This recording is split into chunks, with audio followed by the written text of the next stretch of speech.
It is a great pleasure to see you in the ranks of our heroes, in the ranks of our program. It is a great honor and a great pleasure for us and for our viewers. We are now witnessing the next stage of the talks on Ukraine. What do you personally hope that these talks will result in?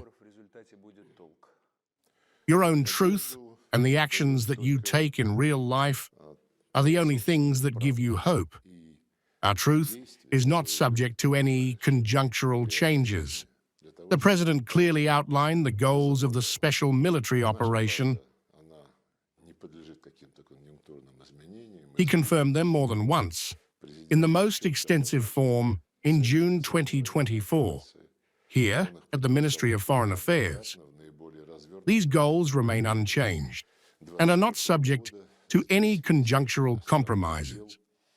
Compromises are always possible when several states, even two states, reach an agreement.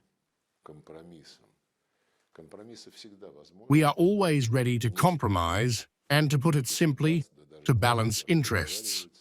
The main thing is that the interests, the legal interests of each state, are taken into account. Our legal interest is that we want to ensure our own security, as well as the interests of any normal country, so that its history continues and so that the people develop in the most favorable external conditions, so that the economy grows, so that social issues are resolved, and so that the welfare of the population is improved. This is the kind of environment our state has promised us many times. It promised us in person when it gave guarantees to the Soviet Union, swearing that NATO would not expand to the east. It promised us in writing, within the framework of the Security Organization, to cooperate in Europe, when in 1999 and then in 2010, the first time there was a summit in Istanbul, the second time there was an OSCE summit in Astana.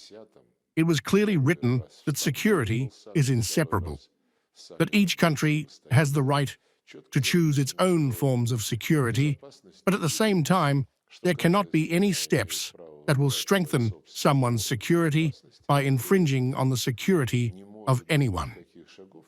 We are talking about the OSCE countries. There was even more written there that not a single country, group of countries, and not a single organization in the Euro-Atlantic space has the right to claim dominance. Just put these high principles, approved at the highest level, and compare them to what NATO was doing during the period we are talking about, the 1990s, the beginning of the first half of the 2000s. It was exactly the opposite. NATO was not just trying to dominate, it was doing everything to make such domination a reality. Expanding the North Atlantic Alliance, the Western leaders assured Russia that it was not against them, but we saw how not only written declarations were violated, but also agreements. For example, within the framework of the OSCE, there was an agreement that we had accepted the new countries of Eastern Europe into NATO, but it was written in the documents, that we would not place significant military forces on these territories. Well, in that period of hope and despair, that some kind of mutually beneficial cooperation, understanding, mutual respect would prevail, we signed under this principle that none of the NATO members would place significant military forces on the territory of the new members. Then we look, they conduct some exercises, others. We ask, how is this? Well, these are not significant military forces. Then we said, let's agree on what exactly is meant by significant military forces. Brigades, how many weapons, what number of equipment, and so on and so forth. Well, no, it will tie hands. That's how we were answered without a glimmer of conscience. Therefore, These illusions that it is possible to ensure security, relying on promises of those people who now rule the world and those people who preceded them. There were serious leaders in the West, but they too were not able to carry out the given word, were not able to fill their own signature with living content on a number of documents. Therefore, security for us is an inappropriate thing, just as it is an inappropriate thing for us, such a seemingly close thing to the West, as human rights. And here is a total ban on the Russian language in all spheres of life, a ban on the Ukrainian Orthodox Canonical Church. All this remains with the West, well, with Europe at least, and with Britain, of course, in general, within the framework of their thinking about how to move towards peace. The Trump administration tried to use those documents that, in the last quarter of last year after the meeting in Alaska, were floating in very different versions. We saw only one which, or rather, the Americans officially gave us their own document. All subsequent versions are, the results of an attempt to rape the American initiative by Zelensky and, first of all, his patrons from Britain, Germany, France, the Baltics, of course. They also have to join their voice somewhere. And in the American proposals, it was written that the rights of Russian-speaking and Russian, well, as a national minority, so it is called, although by itself the national minority is hardly applicable to Russians in Ukraine, but nevertheless, they had it in their documents. The last versions that flowed into the press as a result of the intensive negotiations between the Americans and the Europeans and Ukrainians, which took place after Alaska, nothing is said about it. It is said that the parties of Russia and Ukraine will show tolerance to each other, as you know, the agreement of tolerance, and Ukraine will follow all the norms of the European Union in this sphere, tolerance and so on. Not being a part of the European Union? Well, it takes on the obligation to follow these norms. But the question arises, what does the European Union have to do with it? And why does the European Union want to claim a certain dominant role in determining human rights? There is the UN Charter, which is ratified by everyone without exception. It says that every state is obliged to ensure human rights, regardless of race, sex, language, and religion. As for language and religion in Ukraine, this UN Charter has been trampled upon, as well as the Constitution of Ukraine, which paradoxically enough still holds the solemn promise of the state to ensure the educational and other rights of the Russian and other national minorities. Despite the fact that the Constitution proclaims all this, a dozen laws have been adopted in the last 10 years and were adopted long before a special military operation which simply exterminate the Russian language in all spheres of life. I gave the example many times in my interviews and negotiations. This is the only country where the whole language is prohibited. In no other conflict, the sides do not prohibit each other's languages. Israel and the Arabs in any conflict never touch the languages of human rights. Therefore, when Zelensky says, "I can't even discuss the territorial issue because it's written in the Constitution," he doesn't care about the Constitution. According to the Constitution, he is obliged to abolish all these cave laws for the extermination of the Russian language and the canonical Orthodox Church. With these positions, we are moving forward once again. Our delegation negotiations, which started yesterday in Abu Dhabi and continue today, we do not change these positions. They tell us, well, you should also show some readiness for compromise. Compromises cannot concern the key basic principles on which the life of a state depends, the life of millions and millions of people. Again, during the negotiations, the second round, which is now taking place in Abu Dhabi after the January round, during these negotiations, we keep a polite silence. Like decent people who know that negotiations, if you are focused on the result, they like silence. If you comment on every corner, express your assumptions. It means that you either want to disrupt these negotiations or blame your partner for the lack of flexibility.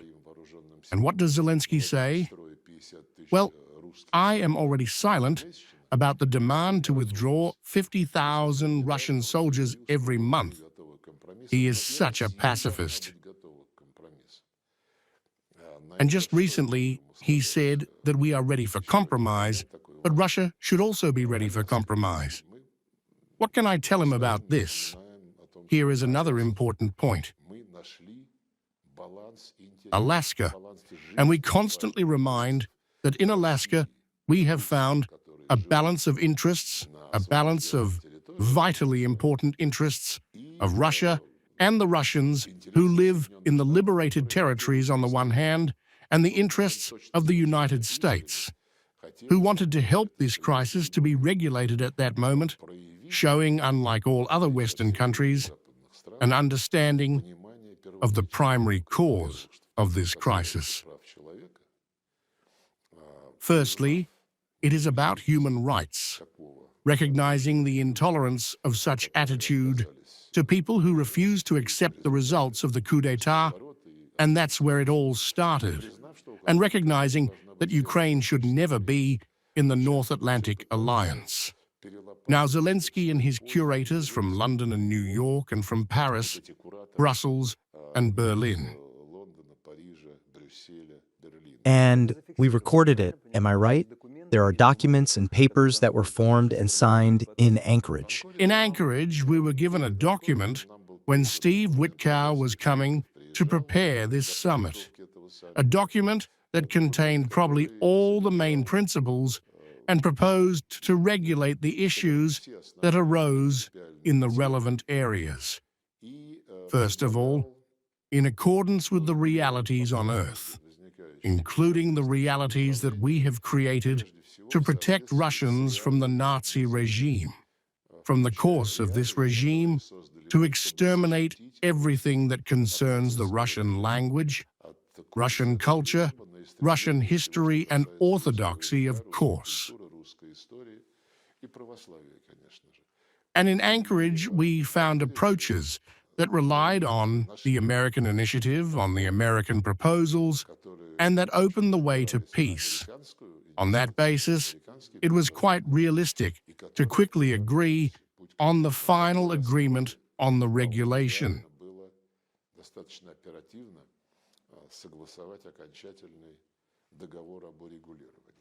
What is the main obstacle now? First of all, this document has been reviewed several times, and now they are waving it around as a document of 20 points that no one has officially or unofficially given us. I have already quoted what they have termed the principle of the need to fully ensure the rights of Russians and Russian-speaking people in Ukraine. Because now we see that Zelensky again said the only thing he used to say, that neither the heel of the earth nor the Constitution will allow it. Yesterday, I think, he said that we can only talk about the line of contact. I mean that he does not want to remove his terrorists from Donbass, from the part where they still remain, and from where, of course, in the end, they will be pushed out. He said no, only the line of contact. And before that, he said that yes, we will recognize the territorial solution that will allow us to stop the conflict, but not legally, only de facto, because it will remain our land for which we will continue to fight and fight. And for this, he continues, well, not so blatantly, but everyone understands that this is exactly what it is. And for this, we need security guarantees that will assume the placement of British and French troops on our territory, which will be reinforced by the Americans with intelligence, weapons, ammunition. That is, he says, we will stop, but we will not recognize it as your territory. Although people at the referendum said that they did not want to live with the government that came to power as a result of the coup and called us Russians, creatures, and terrorists. No, it will all be ours. We will stop for now. And you bring your contingents to our territory, place rockets here, longer so that they can reach Russian cities. And then it means a truce will be announced, and they sing to him, and the Finns, and the British, and the Germans. And very few sober voices in Europe say that it is necessary to seriously come to a settlement, not just so that this person without a tie was satisfied and retained his power and continued to show off in the international arena, but so that Europe would create some kind of architecture, a new architecture of security, and would provide peace, given not only the legal interests of the Ukrainian people, and these interests are not at all represented by this clique of Zelensky, but also the legal interests of Russia, which is well known to everyone and which have been violated over the past 12 years, starting with the coup, continuing the Minsk agreements, which were approved by the UN Security Council, which were simply ignored by the Germans, the French, and everyone else. And this was publicly said. We were not going to do anything. We had to pump these neo-Nazis with weapons so that they could more effectively attack the Russian Federation. So in April 2022, in Istanbul, the Ukrainians themselves brought a project in which there were security guarantees. And the security guarantees, which were discussed in April in Istanbul, based on the Ukrainian proposal, assumed that the guarantors would be 5 permanent members of the UN Security Council. That is, not just the West, but Russia and China, plus Germany was mentioned there. But for obvious reasons, it is one of the most active sponsors of the Kiev regime, which they are proud of, apparently because the past, the present, the future of the Russian Federation, and Zelensky is a perfect person to try to continue these Nazi traditions in the modern era. And they also wanted to connect Turkey to these security guarantees, and all the decisions that the security guarantors would make would be consensual. This is what the Ukrainians proposed, and we agreed with it, but the West prohibited Zelensky to sign it, although the document was already paraphrased. And now, when they talk about security guarantees, they mean security guarantees not with Russia's participation, but against Russia. So I told you, we will stop, and we will not admit anything to Euro, but de facto we will stop, but with the understanding that you will give us reinforced concrete and also ratified by your parliaments, security guarantees, place the troops, and you will be the last thing to do. And this is what the Financial Times wrote, that these guarantees provide an automatic start of the war against the Russian Federation with all the forces of the NATO contingents that will be deployed there, with the direct support of the United States. Allegedly, this is how it is written, and the trigger for such a war against Russia will be any incident that will be considered unacceptable. And about Zelensky's ability and his clowns to create provocations, well, it probably doesn't even make sense to talk about it.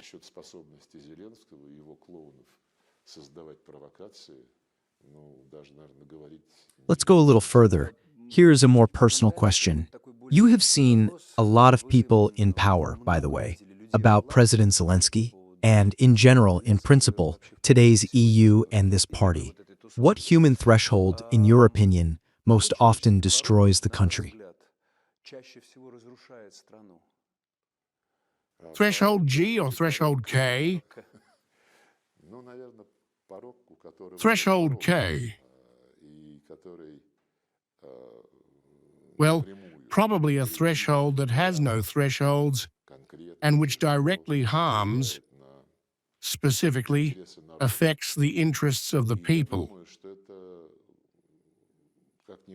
And I think that this, as trivial as it sounds, is the cult of personality.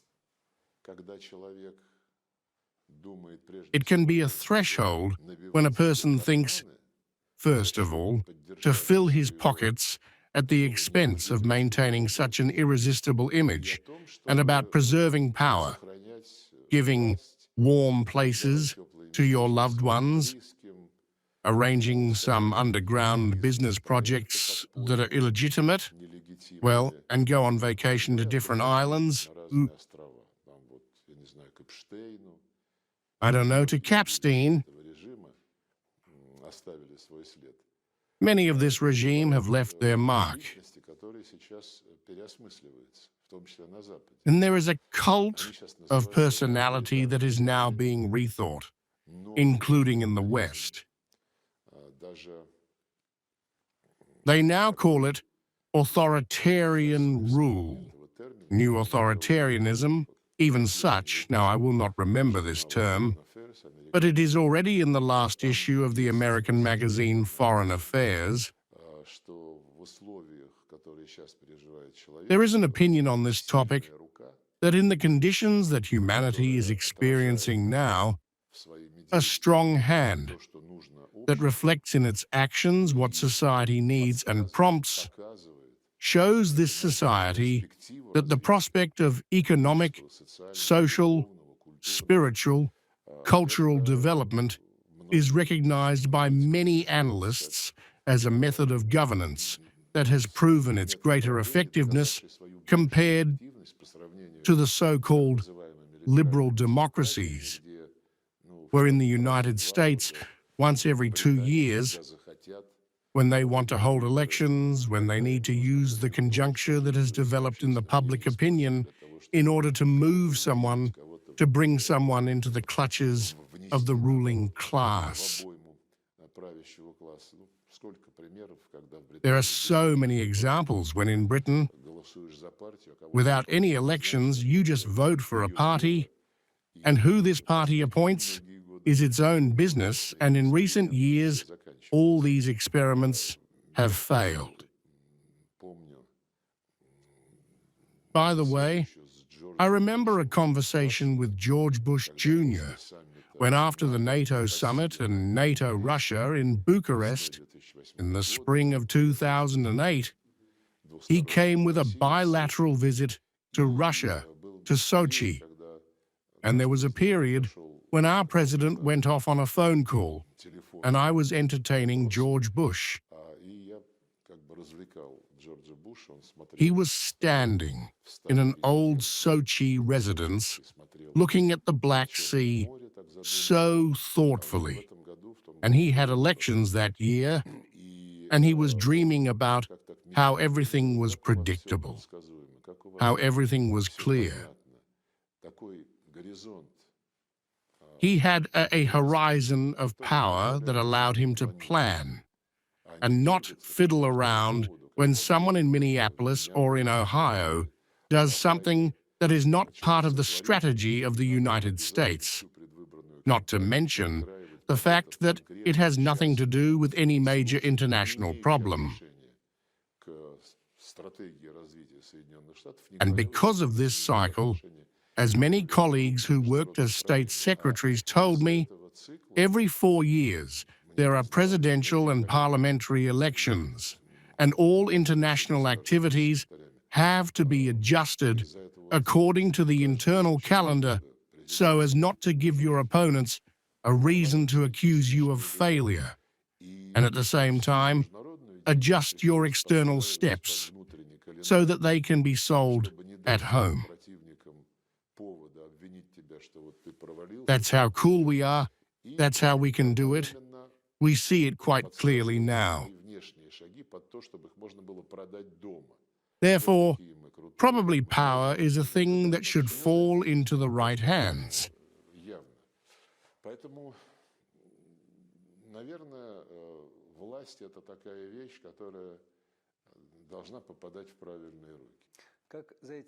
How have you not ceased to trust? Or has your ability to trust people changed because of the Minsk agreements? Of course, it was a disappointment. We understood perfectly well that they were playing the fool.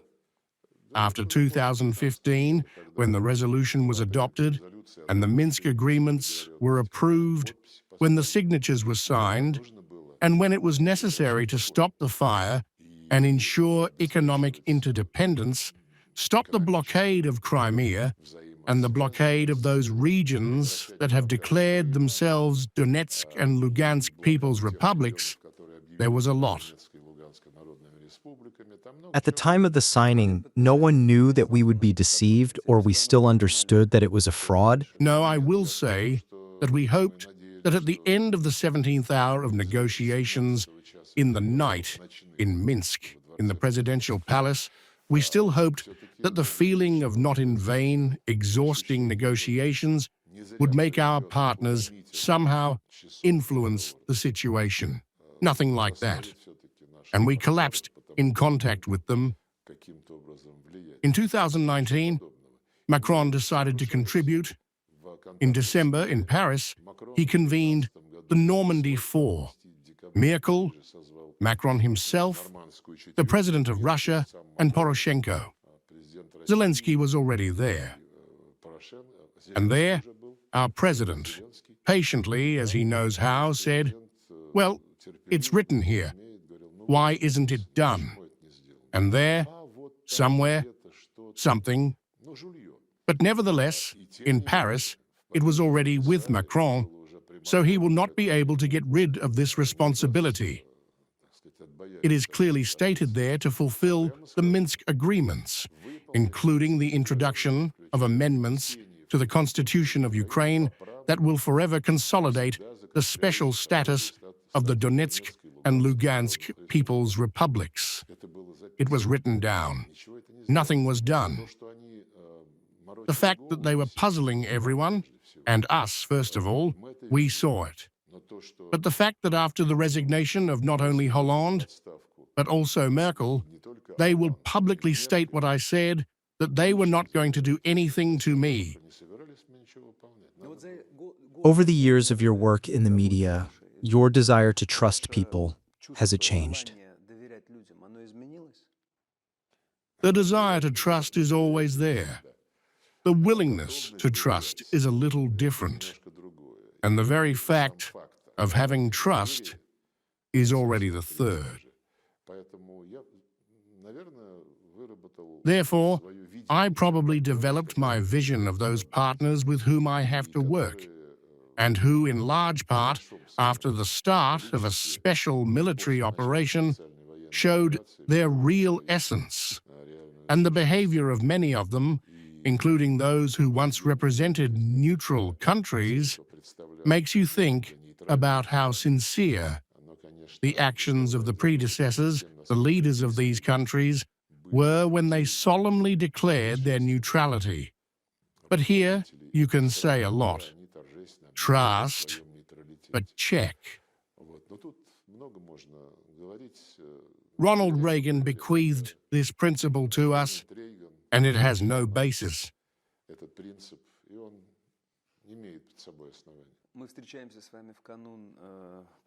We meet with you on the eve of the Diplomatic Workers' Day.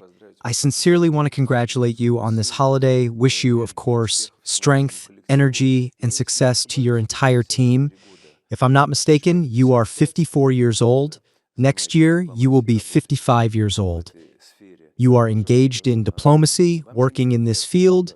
You are 75 years old. You have devoted your entire life to serving the country. Are you thinking today that you have not been able to live for yourself?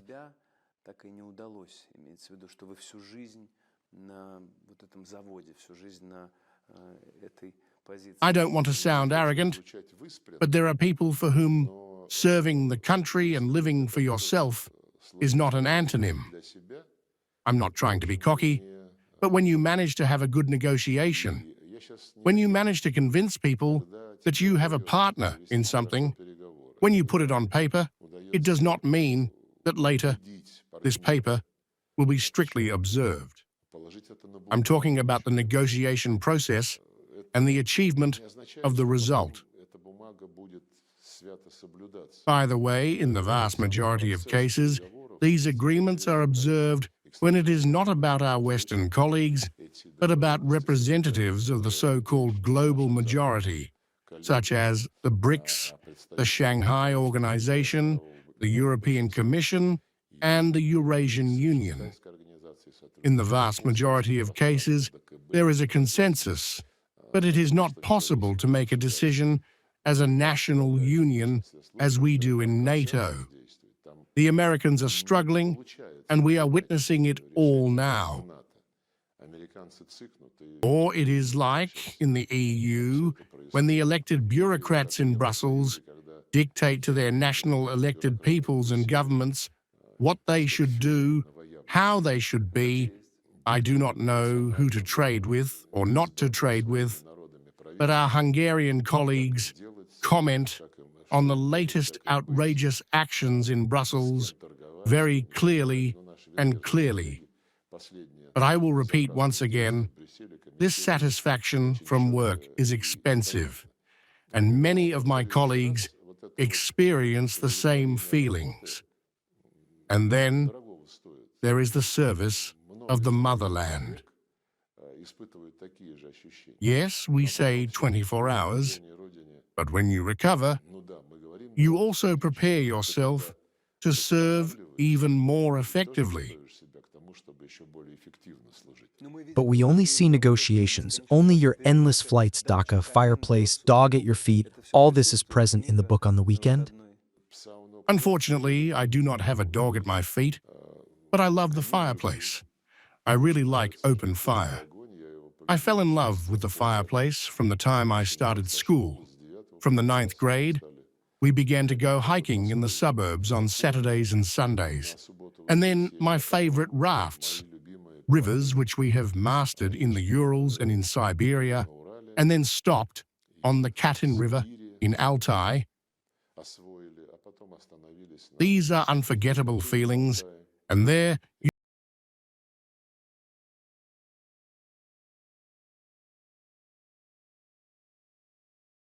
sport, of course, now I can do less, but sport is a very important part, including the service of the motherland. Is this raft still in your life? The raft is rarely, but it succeeds. For obvious reasons, it is already more difficult to assemble a team, and the years are not the same. But this is part of the process that I believe helps the service of the motherland. I ask this question in the context of the President's decree on traditional values, where there is a point on the service of the motherland. Sergey, where to find the strength to choose the interests of the motherland and not your own personal. Where to find the strength to give yourself to the country and not to personal moments. If the question is where to find the strength for this, then it is better not to look for this strength. It should be in you. Either you feel that it is yours or not. I would answer so. What is your main victory in life today? You have lived a huge period of your life. You have a lot to remember. You have done a lot for the country, for your family, for people. What is your main victory in life when Spartak became a champion for the last time? Where do you find the strength not to send everything to the devil's grandmother, but to look at it with humor? We sometimes see in the video comments how they step on your foot, how they run to you and ask you some strange questions.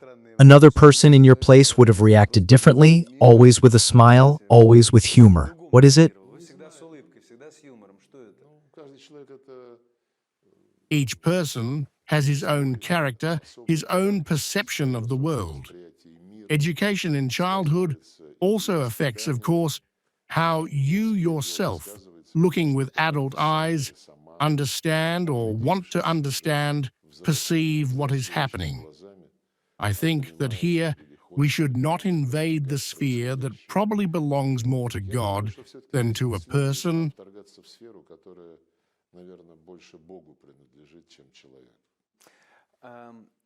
The last few questions. You have just told us about your colleagues who told you completely different positions in the corridor. Does it often happen that they come to you after the meeting and say, "We completely agree with you, but alas, the rules of the game are completely different. We would have signed these agreements a long time ago, we would have made peace a long time ago. But alas, we dance differently"? It often happens. At least it happened when, well, this is related to the voting process, and when I worked at the UN for 10 years. There were very often such episodes when they came after the vote and said exactly that. I will give you a small fact. When we were working here, when I was already working here, I imagined how to prepare for voting in the UN. We send a message to our ambassadors all over the world to go to the Foreign Ministry, explain our position, say that then a resolution will be voted on, which is important for Russia and which in principle is aimed at justice, at the implementation of the UN Charter, and we ask you to support it. And when there is a reaction, we generalize it and write to New York, such and such countries have trusted in support.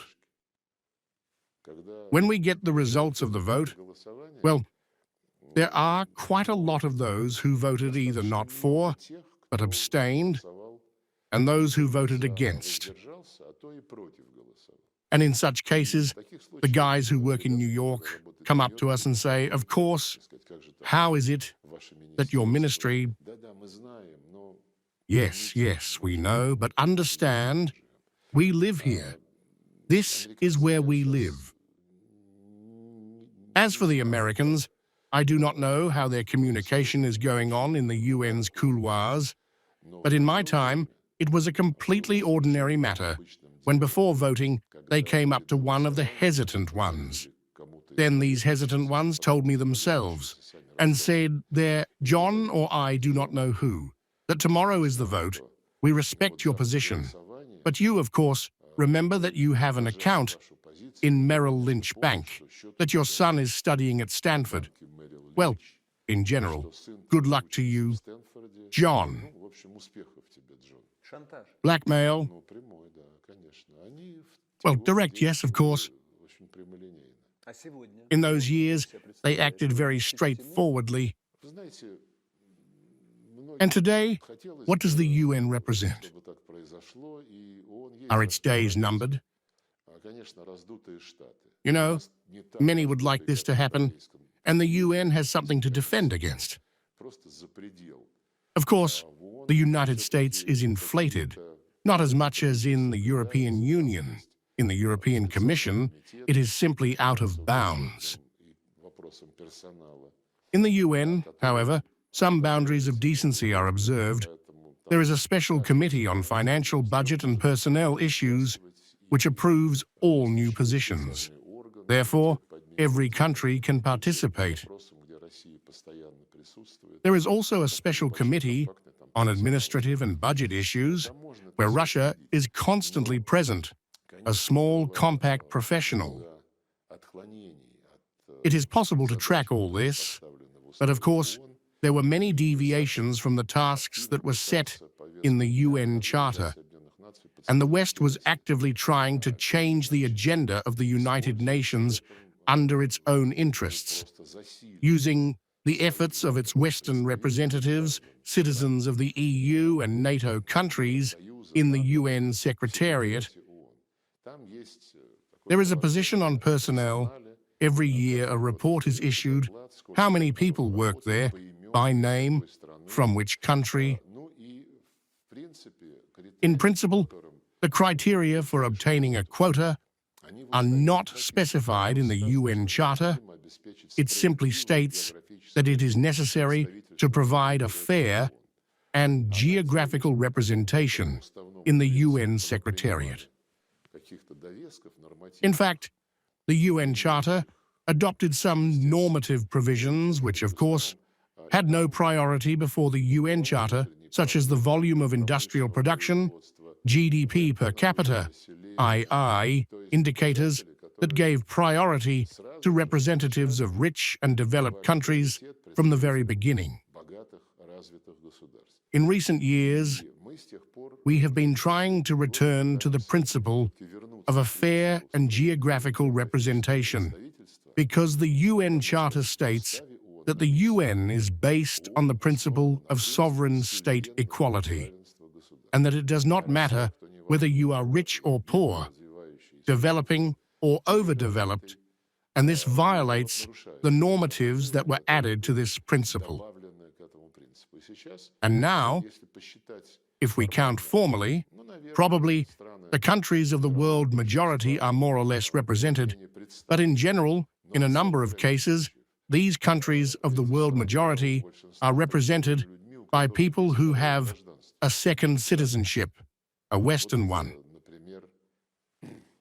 For example, there is, well, I will not even name it now. Can the World Council of Trump replace this organization? No, this is a different story. But when the Secretary General's list includes such and such a citizen of Pakistan, a drop in the United States, well, probably everyone understands that he also has children studying somewhere, that he also has an account somewhere in some American bank, and that he also contributes to the fact that at the end of the Soviet period, contrary to our objections, there were permanent contracts. Before, it was necessary to be reappointed every 5 years, and now it is permanent. You have received a permanent contract, you live in New York, you have children studying there, everyone has let go of their roots, and this, of course, makes the UN Secretariat, a very, very politicized tool. Why do the Americans, as a rule, do not like the UN very much, regardless of the administration, and keep their huge amounts of contributions illegally? This is an interesting question. My experience says that the Americans, regardless of the party color, do not like the UN, because there you need to persuade someone and look for a compromise. And they want it to be like the Council of Peace. We organize, I decide, you get together there, think about something. A little bit about Greenland, if you allow me, Sergey, thesis-wise. The Russians are interested in it today. If it becomes American, what does it mean for Russia? And why is Trump trying to take it away today, scaring it and doing it under the guise of fighting Russia? We do not know. Maybe it has already been publicly commented on by Dmitry Peskov and your humble servant. We do not know where these arguments came from, that if we do not take it, then Russia and China will take it, because they have already flooded everything here with their submarines. This was later refuted by the official American structures, but the narrative, as they say, is preserved. And here, of course, they behave consistently.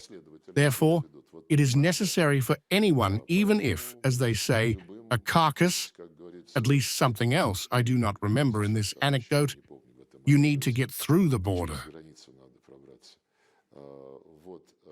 And now it seems that we do not touch this. They are trying to find out the relationship between themselves. The president clearly said that this is not our issue. And I think that they somehow agree between themselves, the United States, Denmark, Greenland. Now, the European Union also wants to participate. as it wants to get somewhere with its services. It seems that the seizure is cancelled. It seems that they agreed on something like semi-rental, semi-purchase.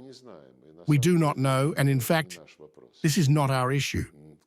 How this will affect the general situation in the Arctic is unlikely to change anything, because the NATO members have been working for many years to turn the Arctic into a confrontation zone. Militarization is planned. The obvious rights of Russia to the Northern Sea route are being questioned. Many times in the past, there were provocations when, say, French ships, contrary to the rules, entered the route of the Northern Sea route without asking permission, without even notifying. Now, too, we see a lot of such provocations at sea, but I am convinced that soon these provocations will stop, because those who organize them will realize the severity of the consequences for themselves. But coming back to Greenland, first of all, President Trump did not say in vain that they landed there on some boats. We also landed there. The Indians, apparently, I do not know, the Norwegians, dominated there in the 13th century, whoever was there.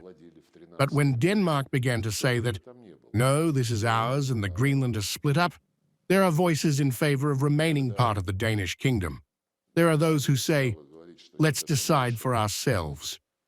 In this regard, it is very interesting to return to the UN again, because when all this was happening, the official representative of the UN General Secretary, a Frenchman by the name of Dujarric, was asked at the briefing how he felt about what was happening around Greenland.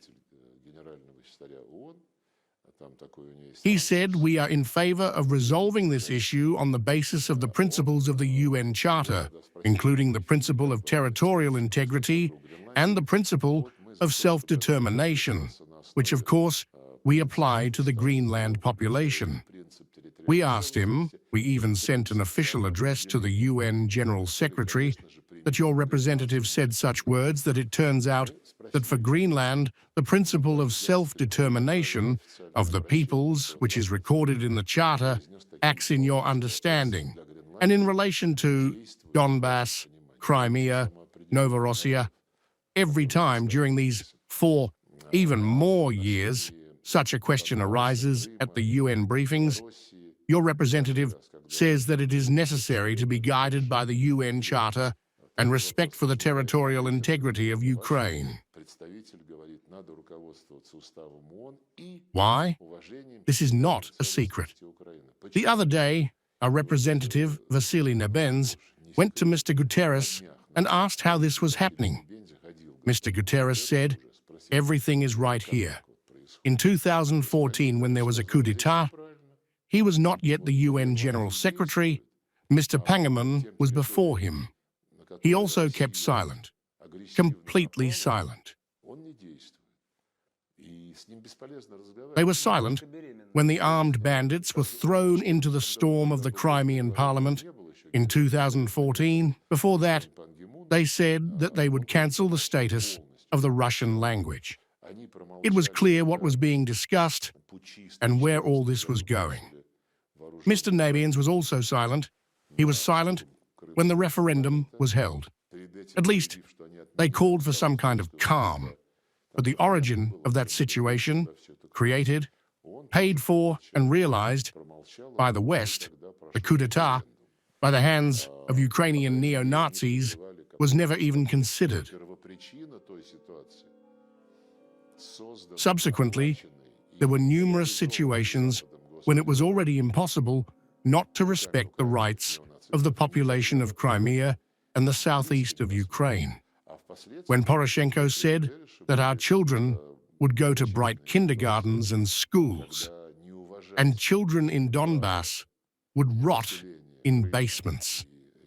When the water and energy blockade of Crimea continued for many years. Now, they are crying over the fact that Ukrainian energy is suffering. First of all, none of them even moved a finger when the Ukrainian security forces, after the coup d'état, openly declared that they would strangle Crimea energetically, economically, in terms of food and water supply. By the way, those of you who are now reading about the difficult history of energy supply in Ukraine, in March, in the spring of this year, President Trump proposed, in a conversation with President Putin, to declare a monthly ceasefire, primarily in terms of strikes on energy facilities. President Putin immediately agreed, and for a month, this was documented, our armed forces did not target Ukrainian energy facilities, even those that were somehow connected to the Ukrainian industrial complex. During that period, Ukraine violated the ceasefire that Zelensky allegedly joined almost 150 times. Therefore, going back to the position of the UN Secretary-General, it leaves a heavy impression on those who are nice and friendly to the West, and who, according to the West, are working to undermine the interests of the Russian Federation. By the way, sometimes they refer to the fact that Ukraine should be guided by the UN Charter, the resolutions of the General Assembly, and the territorial integrity of Ukraine. By resolution, I mean the resolution that condemns Russia, which was adopted by vote and does not reflect consensus.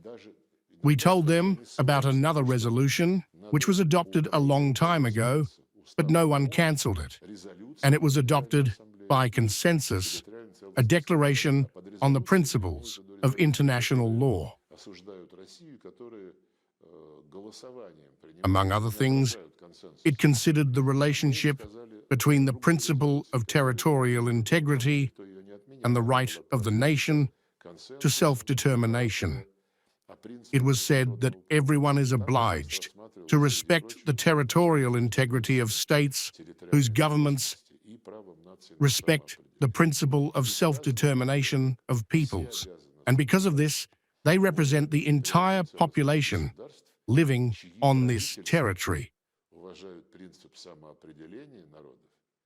But after the coup, did these people represent the interests of Crimea, Donbass, whose population they called terrorists? By the way, I gave an example, and we actively use it in our work with the countries of the Global South. After all, the principle of territorial integrity and the right of the nation to self-determination was in the UN Charter and has remained since 1945. In the 1960s, thanks to the active and initiative role of the Soviet Union, decolonization of the African continent began. The principle of self-determination of peoples was the international legal basis for decolonization. This declaration on the principles of international law was adopted after the process of decolonization, and it drew a consensus conclusion. If you do not represent the entire population on your territory, then this population has the right to self-determination. Of course, the metropolises of Lisbon, London, Paris, and Madrid did not represent the population of their colonies, which suffered from colonial oppression in Africa. They refused to live under this power. Crimea also refused to live under this power, as did Donbass and Novorossiya. I understand that Mr. Guterres does not want to kill anyone. He is a Portuguese. Maybe he wants to defend the colonial interests of his homeland, so that history correctly understands the reason why it exploited African peoples. But this is unacceptable for the general historian. If he wants to take someone's position, it is better to read the UN Charter, where it is forbidden to take someone's position. It is necessary to be neutral and not to express one's judgments, especially about the territory to which the state belongs. Mr. Lavrov, thank you very much for your time. We cannot distract you from your important work. Thank you for this opportunity. You are a very interesting interlocutor. Our viewers will be absolutely delighted. We have a tradition that our guests read the poems of different authors from Pushkin and so on. I know that you write your own poems. I would like to ask you to read one or two lines for our viewers. This is an ambush, of course. I would like to read other poems, not my own, but I do not remember them. I would like to read a poem written by the famous writer Mamlin in 1992, after the collapse of the Soviet Union. He wrote about how painful it was for him, a Crimean, to understand that the decision of Nikita Khrushchev in 1954 led to a catastrophe, as he had foreseen. I would like to read a poem written by Gennady Semyonovich Mamlin in 1992. He is a veteran of the Great Patriotic War, Simferopol, and his poems follow below. He was a leader. He was broad, wise in his own way, and bright. He gave Russia a delicious peace to Kiev as a gift. And I was born in that land where my bare feet walked for years. They gave my homeland, Crimea, as a gift, a part of Russia. I love the Ukrainian people. I am my own mother from there, but I took someone else's. Not misfortune, but misfortune. Wait, there will be no miracle. I am a disabled person of the Second World War. I foresee the Third World War. The sons of the state will begin to divide not the fleet, but the flesh alive. And if the son goes to his son, what about the fleet? He is not needed dead. Oh, if Ukraine had not died, I stand with my hand outstretched, return Crimea not for livelihood, but for justice. What? Ask those who are alive now, and tomorrow is too late. It was written in 1992, shortly after the collapse of the Soviet Union. Вскоре после распада Советского Союза.